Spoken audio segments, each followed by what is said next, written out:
He's straight violent.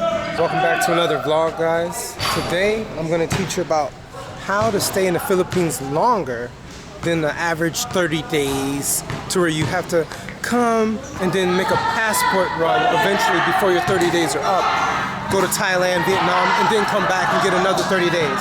That is not the only way to stay in the Philippines longer. As you know me, I'm currently married to a Filipina. And at this time, I can stay here for essentially up to 1 year. How, you might ask? This is because I'm married to a Filipina. And no, I did not apply for any particular type of residency here or nothing like that. No, I'm not ready for that. But if I wanted to, I could.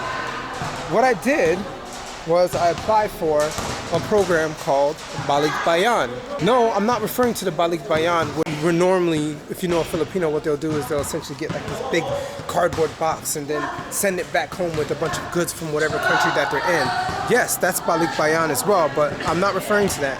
I am referring to the program to where if you are married to a Filipina or Filipino, if that person has been out of the Philippines for more than 1 year, if they're coming back in after that year with the spouse or with their kids, then essentially those accompanying spouse and kids can stay in the Philippines for essentially up to 1 year without any problem. So no, you won't see any passport runs here on this channel for this particular stay. I won't do it. I'm here to stay, but I'm happy to be here.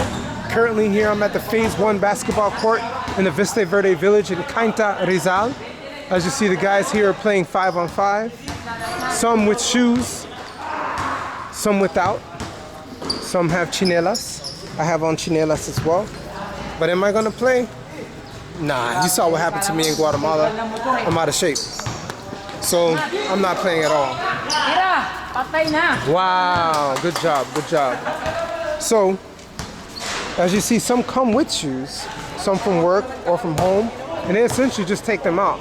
I'm not sure if they're doing 5 with shoes and 5 without shoes. Who knows? But a lot of times they don't have shoes to play a full game.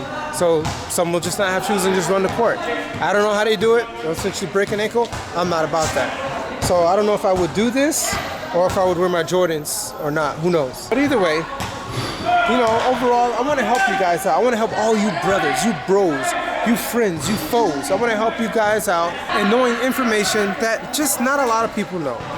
So you say, well, how do you apply for that Balikbayan program? Well, actually, there is no application. So one of the things is the Philippine government requires an actual citizen of the Philippines to report their marriage, I think within about 30 days after marriage, I think, don't quote me on that. But wherever they are, they need to go to the embassy or go wherever their consulate is, wherever they are, and report that they've been married to a person. And that way, after reporting of the marriage, the government will recognize them as being married, and then they could essentially apply for programs like the Balikbayan. Yes, exactly. Yeah, he knows what I'm talking about. So overall, I did report to marriage to the Washington, D.C. Embassy of the Philippines, and they acknowledged it. They had this stamp of approval. And once I got that stamp of approval, I was able to just come to the Philippines with my spouse after she was out for 1 year, and then from there, I showed it to the immigration officer right at the desk upon entry. And then I said, hold on. I'm not asking for 30 days. I'm here for the Balikbayan. And then she wonderfully understood. We didn't have any problems with that immigration officer. She asked for my report of marriage and my marriage certificate, which we had. I didn't have my original marriage certificate because I think the process of reporting your marriage took one of my copies of my original. But all I had was a copy, and that was good enough. So with that copy, I showed it to the immigration officer with my report of marriage packet, which is just like a couple of papers stapled together. And then from there, she accepted it, and I got 1 full year to stay in the Philippines without any problem. So overall, I'm having a lot of fun here today. See, we have our guys with cool jerseys. I like things like this. It's actually super cool. A lot of the Filipinos have personally made jerseys from their barangays or from wherever they're from. This one right here is pretty much modeled after the Memphis Grizzlies. So they usually try to model or copy the USA NBA style of jerseys. But I like them. I want to wear one of those jerseys soon if I can find it. So everywhere I go, Rather it's El Salvador, Guatemala, Honduras, wherever, I try to find a jersey, either for soccer, whatever, of the locals, because I want to be like the locals. That's why I'm here. I want to immerse myself into the culture. Oh man, patay, patay. Them dogs are dead, boy. Look at that. Wow. Patay now. Don't hurt yourself, man. You okay? Okay? Okay, come. Okay. Oh yeah, of course. You need some zapatos, man. You don't have zapatos? Just cineras? Oh man, I'm sorry to hear that, man. I don't like to see that, man. A lot of blisters, man. But hey, get it how you live, like they say, right? Get it how you live. So, overall, I'm having a great time here in the Philippines. Many people ask me, how's the food, JC Max? Overall, sometimes it's good, sometimes it's bad.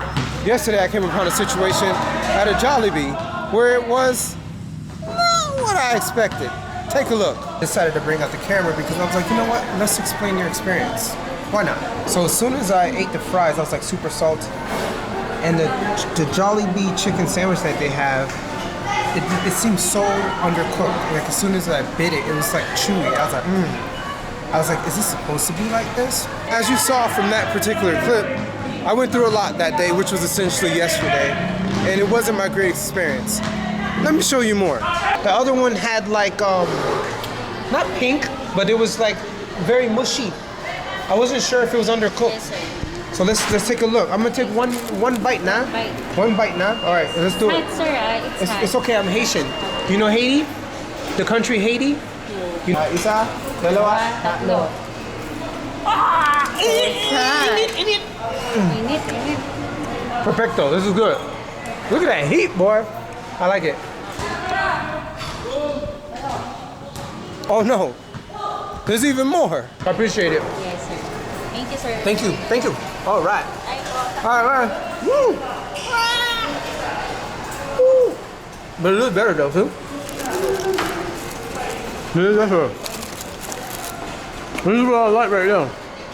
So overall, that was my experience at the Jollibee. It wasn't the best. I'm not complaining. I'm just letting you know how my experience was. I'm not here to complain about the culture. That's not my style. I just want to share with you what I have to go through. So if you ever come to Cainta, Rizal, then you'll know exactly what you could expect if you go to that particular Jollibee. I'm here to help people, all right? I'm real, 100%. I'll show you exactly how things are. All right, guys, that does it for me with this particular message in this particular vlog. I hope you learned something. I hope what I have to share is something that you could attain if you're ever wanting to stay in the Philippines longer and eat great food or even not so great food. So if you have any questions, please leave a comment down below. I have many videos in the Philippines, so check out the playlist from when I came before and when I'm here now. So I'm here for you guys. Have a blessed day.